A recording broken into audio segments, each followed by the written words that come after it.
Welcome to Shri Rajiv Gandhi IAS academy. Friends, இந்த வீடியோவில் August 14ஆம் தேதிக்கான கரண்ட் அஃபேர்ஸ் எல்லாமே பார்க்க போகிறோம். சரி, வாங்க பார்க்கலாம். ஃப்ரெண்ட்ஸ், இந்த வீடியோ நோட்ஸ் எல்லாமே கீழே பிடிஎஃபாக டிஸ்கிரிப்ஷன் கொடுத்துருக்கோம். அது எல்லாமே கிளிக் பண்ணி டவுன்லோட் பண்ணிச்சிங்க. அப்புறம் நம்ம டெலிகிராம் குரூப் லிங்க்மே கீழே டிஸ்கிரிப்ஷன் கொடுத்துருக்கோம். அதுலேயுமே கிளிக் பண்ணி ஜாயின் பண்ணிங்க. நம்மளுடைய டெலிகிராம் குரூப்பில் கரண்ட் அஃபேர்ஸ் குவீசஸ் நடத்திட்டு வரோம். நீங்களுமே ஜாயின் பண்ணி அட்டன் பண்ணிக்கலாம். ஓகே, சரி வாங்க பார்க்கலாம். ஃபஸ்ட்டு, வெற்றி தமிழ்நாடு முதலீட்டாளர்கள் மாநாடு எங்கு நடைபெற்றது? ஆன்சர் சென்னை. சென்னையில் பார்த்தீங்க அப்படின்னா வெற்றி தமிழ்நாடு முதலீட்டாளர்கள் மாநாடு அப்படிங்கிறது நடைபெற்றது. யாருடைய தலைமையிலனா முதல்வர் விஜய் அவருடைய தலைமையில் தான் நடைபெற்றது. இதில் 97 நிறுவனங்களோட நம்ம தமிழக அரசு புரிந்துணர்வு ஒப்பந்தங்கள் கையெழுத்திட்டிருக்காங்க.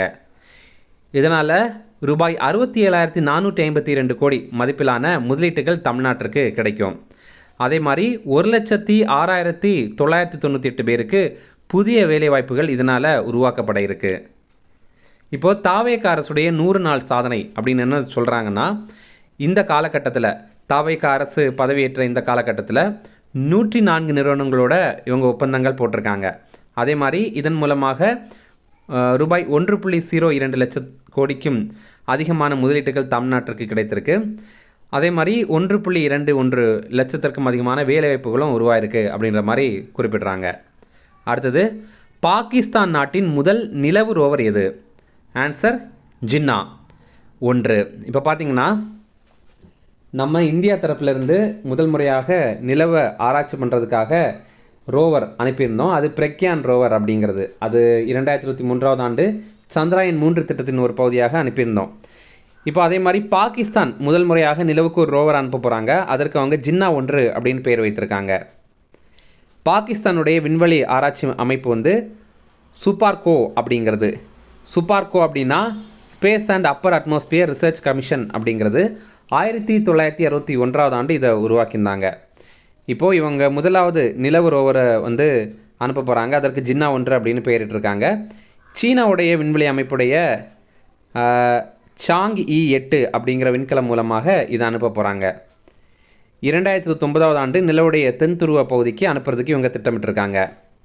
ஃப்ரெண்ட்ஸ், நம்ம ராஜீவ் காந்தி ஐஏஎஸ் அகாடமியில் இந்த ஆண்டு நடைபெற போகிற டிஎன்பிஎஸ்சி குரூப் 1 ஃபிலிம்ஸ் எக்ஸாமுடைய டெஸ்ட் சீரிஸ் ஸ்டார்ட் பண்ணியிருக்கோம். ஸ்க்ரீனில் தெரிகிற இந்த நம்பருக்கு நீங்கள் வாட்ஸ்அப் பண்ணி இதில் ஜாயின் பண்ணிக்கலாம். அதே மாதிரி இந்த ஆண்டு நடைபெற போகிற டிஎன்பிஎஸ்சி குரூப் 2 எக்ஸாமுக்கான ஃபிலிம்ஸ் டெஸ்ட் பேட்ச்மே நம்ம இன்ஸ்டியூட்டில் ஸ்டார்ட் பண்ணியிருக்கோம். ரொம்ப குறைந்த கட்டணத்தில் இதை நம்ம வழங்குகிறோம். ஸ்க்ரீனில் தெரிகிற இந்த நம்பருக்கு நீங்கள் வாட்ஸ்அப் பண்ணி இதில் நீங்கள் ஜாயின் பண்ணிக்கலாம். அடுத்தது, ஆசியாவின் முதல் பாலைவன இரவு வனவிலங்கு உலா எங்கு அமைய உள்ளது? ஆன்சர் குஜராத். இப்போ பார்த்தீங்கன்னா பாலைவனத்தில் இரவு நேரத்தில் வனவிலங்கு உலா பண்ண போகிறாங்க. இது ஆசியாலேயே முதல் முறையாக நம்ம இந்தியாவில் தான் அமைக்க போகிறாங்க. இந்தியாவில் குஜராத்தில் அமைக்க போகிறாங்க. குஜராத்தில் எங்கே அமைக்க போகிறாங்கன்னா பனாஸ்காண்டா அப்படிங்கிற மாவட்டத்தில் ஜூனாதீசா அப்படிங்கிற பகுதியில் தான் அமைக்க போகிறாங்க. அடுத்தது, ஸ்ரவாணி செயற்கை நுண்ணறிவு மாதிரியை அறிமுகம் செய்த கல்வி நிறுவனம் எது? Answer IASC Bengaluru. இப்போ பார்த்தீங்கன்னா ஐஏஎஸ்சி பெங்களூரு இவங்க ஸ்ரவாணி அப்படிங்கிற ஒரு வாய்ஸ் ஏஐ மாடலை இன்ட்ரடியூஸ் பண்ணியிருக்காங்க. இது ஒரு பன்மொழி பேச்சு அங்கீகார செயற்கை நுண்ணறிவு மாதிரி. அதாவது நம்ம இதுக்கிட்ட 65 இந்திய மொழிகள் மற்றும் வட்டார வழக்குகளில் பேசலாம். இதில் பேசப்படுற சொற்களை எழுத்தாக மாற்ற திறன் இதற்கு இருக்குது. அதே மாதிரி பேசும் மொழியை தானே கண்டறியும் வசதியும் இதில் இருக்குது. ப்ராஜெக்ட் வாணி அப்படிங்கிற திட்டத்தின் மூலமாக நிறைய மக்கள்கிட்ட அவங்கள பேச சொல்லி அதை ரெக்கார்ட் பண்ணி அதனுடைய மாதிரியை சேகரிச்சிருக்காங்க. இதனாலனா அதை வச்சு இதுக்கு ட்ரைனிங் கொடுக்கலாம்ல அப்படிங்கிறதுக்காக தான். அடுத்தது, 2027 QS உலக பல்கலைக்கழக தரவரிசை பட்டியலில் இந்தியாவில் முதலிடம் பிடித்த கல்வி நிறுவனம் எது? Answer IIT Delhi. இப்போ பார்த்தீங்கன்னா QS அப்படிங்கிறது குவாக்டர் அலி சைமன்ஸ் அப்படிங்கிற அமைப்பு. இது லண்டனை சேர்ந்த அமைப்பு. ஒவ்வொரு ஆண்டும் உலக அளவில் சிறந்த கல்வி நிறுவனங்கள் எதெல்லாம் அப்படிங்கிற பட்டியலை இவங்க வெளியிடுவாங்க. இப்போ 2027ஆவது ஆண்டுக்கான பட்டியலை கொஞ்ச நாட்களுக்கு முன்னாடி வெளியிட்டிருந்தாங்க.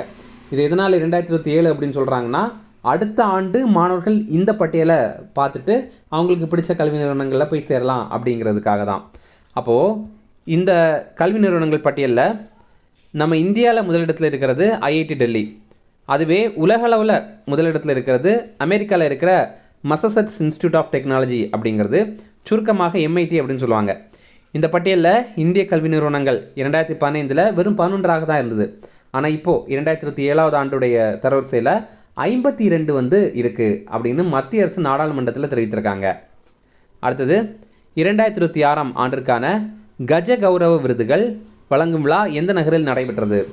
இதற்கான ஆன்சர் விசாகப்பட்டினம். கஜ் கௌரவ் அவார்ட்ஸ் இது யாருக்கு வழங்குவாங்க அப்படின்னா, யானைகளுடைய பாதுகாப்புக்காக சிறப்பாக உழைக்கிற நபர்களுக்கு இதை வழங்குவாங்க.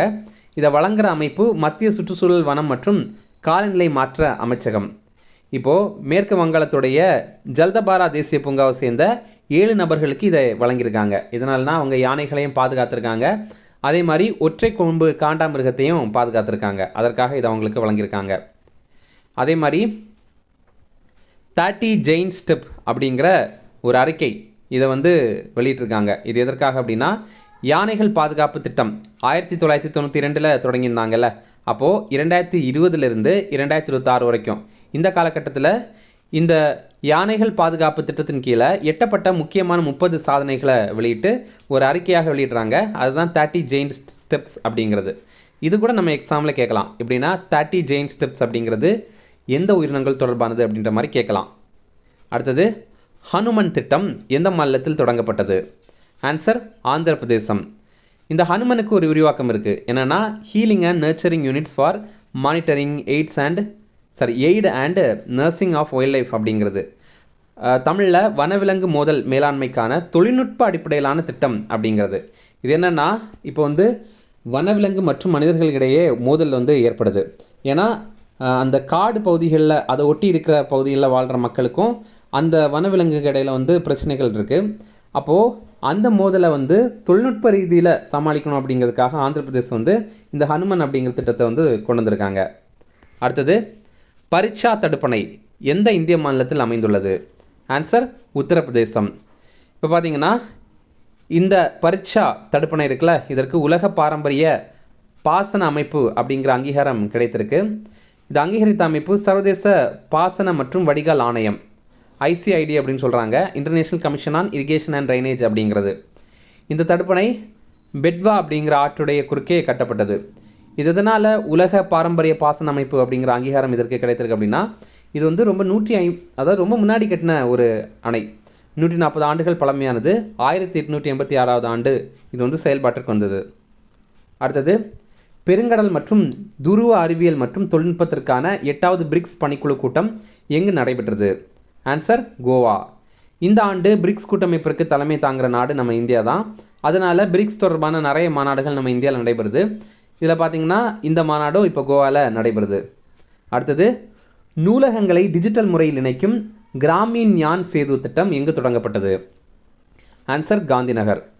காந்திநகர் அப்படிங்கிறது குஜராத்துடைய தலைநகர். இங்கே பார்த்திங்கன்னா தேசிய நூலக தினம் ஆகஸ்ட் 12ஆம் தேதி அன்னைக்கு வந்து இதை தொடங்கி வைத்திருக்காங்க. இது தேசிய நூலக தினம் அப்படின்னு நம்ம சொல்லலாம், அல்லது தேசிய நூலகர் தினம், நேஷனல் லைப்ரரியன் டே அப்படின்ற மாதிரி கூட சொல்லலாம். ரெண்டுமே ஆகஸ்ட் 12ஆம் தேதி தான். அடுத்தது தற்போது குட்கா மற்றும் புகையிலை கலந்த பொருட்களின் உற்பத்தி மற்றும் விற்பனைக்கு தடை விதித்த மாநிலம் எது? ஆன்சர் கர்நாடகா. இங்கே வந்து குட்கா மற்றும் புகையிலை இது கலந்த பொருட்களுடைய உற்பத்தி மற்றும் விற்பனைக்கு 1 ஆண்டு காலத்திற்கு தடை விதிக்கிறாங்க. அடுத்தது 2026 காமன்வெல்த் வாள்வீச்சு சாம்பியன்ஷிப் போட்டி எந்த நாட்டில் நடைபெற்றது? Answer Nigeria. இப்போ பார்த்தீங்கன்னா நைஜீரியாவுடைய லாகோஸ் நகரில் தான் இது நடைபெற்றது. இதில் பதக்கப்பட்டியலில் இந்தியா முதலிடம் பெற்றிருக்கோம். இந்த போட்டியில் பதக்கப்பட்டியலில் முதலிடம் பெற்றது நம்ம இந்தியா முதலிடம் பெற்றது இதுதான் முதல் முறை. இதில் நம்ம இந்தியா 13 தங்கம், 8 வெள்ளி மற்றும் 14 வெண்கலங்கள் ஜெயிச்சிருக்கோம். இதில் வில்கின்சன் ஸ்வாட் ட்ராஃபி அப்படிங்கிற மாதிரி ஒரு ட்ராஃபி கொடுப்பாங்க. அது யாருக்கு கொடுப்பாங்க அப்படின்னா, இந்த போட்டியில் சிறப்பாக செயல்படுற நாடுகளுக்கு வழங்குவாங்க. அதை இந்த முறை நம்ம இந்தியாவுக்கு கொடுத்துருக்காங்க. அடுத்தது எக்ஸசைஸ் உதாரா சக்தி அப்படிங்கிற கூட்டுப்பயிற்சி. இது இந்தியா மற்றும் மலேசியாவுக்கு இடையில் நடைபெற கூட்டுப்பயிற்சி. இது ஒரு விமானப்படை பயிற்சி. இது மலேசியாவில் தான் நடைபெற்றது. அடுத்தது முக்கிய தினங்கள் பார்க்கலாம். பிரிவினை நினைவு தினம் இது வந்து ஆகஸ்ட் 14ஆம் தேதி. இந்தியா பாகிஸ்தான் பிரிவினையின் போது, அதாவது இந்தியாவும் பாகிஸ்தானையும் பிரித்து பாகிஸ்தான் ஒரு தனி நாடாக உருவாக்கியிருந்தாங்கல்ல, அந்த டைமில் வந்து நிறைய பேர் இந்தியாவிலேருந்து பாகிஸ்தான் போயிருந்தாங்க. அதுக்கப்புறம் பாகிஸ்தான்லேருந்து இந்தியாவுக்கு வந்திருந்தாங்க. இதனால் அவங்களுக்கு நிறைய உயிர் சேதம், அப்புறம் பொருள் சேதம்லாம் ஏற்பட்டுச்சு. அதே மாதிரி அமைதியான முறையில் எல்லாம் பிரியலை, நிறைய கலவரம் நடந்து நிறைய பேர் இறந்து தான் இது நடந்தது.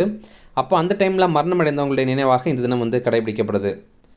2021 ஆண்டு மத்திய அரசு இந்த தினத்தை அறிவித்திருந்தாங்க. இதில் இன்னொரு விஷயம் பார்த்தீங்கன்னா, நமக்கு ஆகஸ்ட் 15ஆம் தேதி சுதந்திரம் கிடைத்த மாதிரி பாகிஸ்தானுடைய சுதந்திர தினம் வந்து ஆகஸ்ட் 14ஆம் தேதி 1947ஆவது ஆண்டு அவங்களுக்கு சுதந்திரம் கிடைத்தது. இன்னும் ரிவிஷன் பார்க்கலாம். வெற்றி தமிழ்நாடு முதலீட்டாளர்கள் மாநாடு எங்கு நடைபெற்றது? ஆன்சர் சென்னை. அடுத்தது, பாகிஸ்தான் நாட்டின் முதல் நிலவு ரோவர் எது? ஆன்சர் ஜின்னா 1. அடுத்தது, ஆசியாவின் முதல் பாலைவன இரவு வனவிலங்கு உலா எங்கு அமைய உள்ளது? ஆன்சர் குஜராத். அடுத்தது, ஸ்ரவாணி செயற்கை நுண்ணறிவு மாதிரியை அறிமுகம் செய்த கல்வி நிறுவனம் எது? Answer IISc Bengaluru. அடுத்தது, 2027 QS உலக பல்கலைக்கழக தரவரிசை பட்டியலில் இந்தியாவில் முதலிடம் பிடித்த கல்வி நிறுவனம் எது? Answer IIT Delhi. அடுத்தது, 2026ஆம் ஆண்டிற்கான கஜ கௌரவ விருதுகள் வழங்கும் விழா எந்த நகரில் நடைபெற்றது? ஆன்சர் விசாகப்பட்டினம். அடுத்தது, ஹனுமன் திட்டம் எந்த மாநிலத்தில் தொடங்கப்பட்டது? ஆன்சர் ஆந்திர பிரதேசம். அடுத்தது, பரீட்சா தடுப்பணை எந்த இந்திய மாநிலத்தில் அமைந்துள்ளது? ஆன்சர் உத்தரப்பிரதேசம்.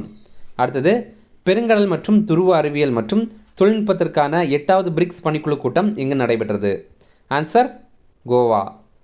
அடுத்தது, நூலகங்களை டிஜிட்டல் முறையில் இணைக்கும் கிராமீன் ஞான் சேது திட்டம் எங்கு தொடங்கப்பட்டது? ஆன்சர் காந்தி நகர். அடுத்தது, தற்போது குட்கா மற்றும் புகையிலை கலந்த பொருட்களின் உற்பத்தி மற்றும் விற்பனைக்கு தடை விதித்த மாநிலம் எது? ஆன்சர் கர்நாடகா. அடுத்தது, 2026 காமன்வெல்த் வாழ்வீச்சு சாம்பியன்ஷிப் போட்டி எந்த நாட்டில் நடைபெற்றது? Answer Nigeria. அப்புறம் போன வீடியோவில் நம்ம ஒரு ப்ரீவியஸ் இயர் கேள்வி கேட்டிருந்தோம், அதற்கான ஆன்சர் பார்க்கலாம். ரூபாயின் பிரச்சனை என்ற ஆய்வறிக்கையை டேஸ் சமர்ப்பித்தார்? யார் சமர்ப்பித்தார் அப்படின்னா answer option A doctor BR Ambedkar. இதுதான் கரெக்டான ஆன்சர். ஓகே, அடுத்தது இன்னைக்கான கேள்வி. நியூ லேம்ப்ஸ் ஃபார் ஓல்டு என்னும் தலைப்பில் கட்டுரை தொடரினை எழுதியவர் யார் அப்படிங்கிறது தான் கேள்வி. ஆப்ஷன் ஏ தீன்ஷா வாட்சா அவரா? ஆப்ஷன் பி தாதாபாய் நவ்ரோஜி அவரா? ஆப்ஷன் சி சுரேந்திரநாத் பானர்ஜி அவரா? ஆப்ஷன் டி அரவிந்தோ கோஷ் அவரா? அப்படிங்கிறத நீங்கள் கரெக்டான ஆன்சர் கமெண்ட் பண்ணுங்கள். இந்த வீடியோ பிடிச்சினா கண்டிப்பாக லைக் பண்ணுங்கள், நம்மளுடைய சேனலுக்கு சப்ஸ்கிரைப் பண்ணி வச்சுங்க, உங்கள் நண்பர்களுக்குமே ஷேர் பண்ணுங்கள், கண்டிப்பாக இது அவங்களுக்கும் மேலே தான் இருக்கும். தேங்க்யூ.